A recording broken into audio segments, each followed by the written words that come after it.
Hello, my name is Matthew Schmidt. I have a master's degree in theology, and I'm here today to discuss Nostra Aetate, a declaration from the Second Vatican Council on the Church's relationship to non-Christian religions. I'm doing this in 5 minutes or less, probably less, because this document really is not too hard to understand.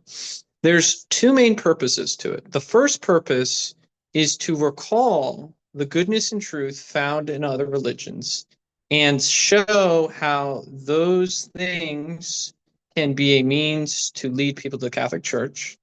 And the second purpose is to foster interreligious dialogue aimed at leading people to promote the common good.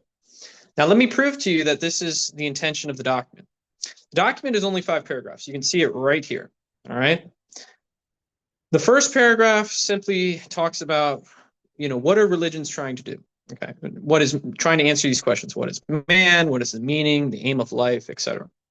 The second paragraph is the critical one because it gets into discussing other religions. You can see Buddhism is mentioned here and Hinduism right up here. Now, each of these religions is going to be presented from a positivistic perspective to show how we can discuss things with these people who are Hindu or Buddhist. The critical sentence is this: the Catholic Church rejects nothing that is true and holy in these religions. That's not controversial. That should not be controversial. Because Aquinas, as I mentioned in my previous video, recognized the goodness and truth found even in pagan philosophy, and he incorporated it into his discussion of Christianity and his development of theology.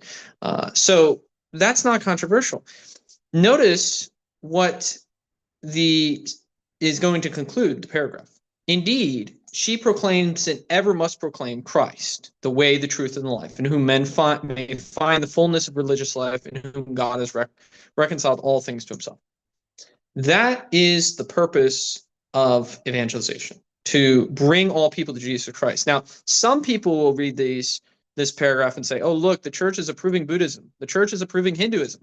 No. The purpose of recognizing the good things in these other religions and the good things in any religion is to use those good things as a means to Catholicism, not on its own. All right. How do I prove this to you? Well, look at what the Catechism says.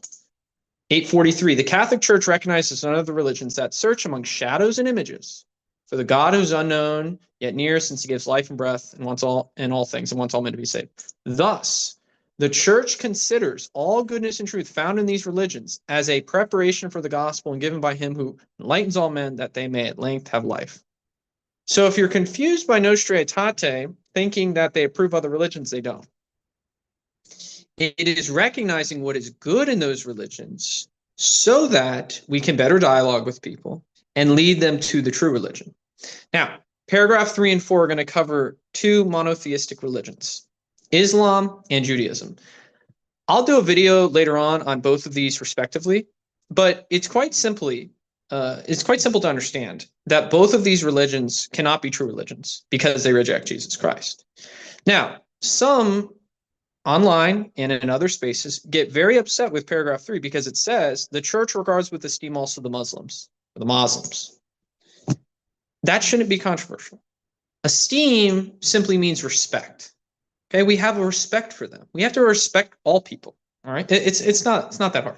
Now, it does present Islam from a positivistic perspective.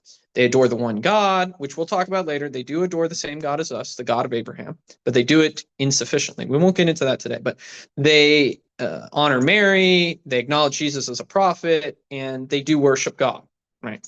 It's not a supernatural worship, but it is worship, right? Okay, these things are good, and as I said before, a means to lead to Catholicism, all right? So they're not supposed to just exist on their own. If I go up to a Muslim and I say, well, your religion is bad, and that's all I say, that's not going to lead him to Catholicism.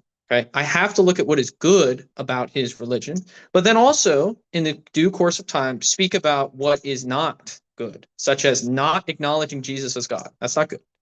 Okay? But I can't do that if I don't acknowledge the links that I have with him through my religion and his religion or her religion.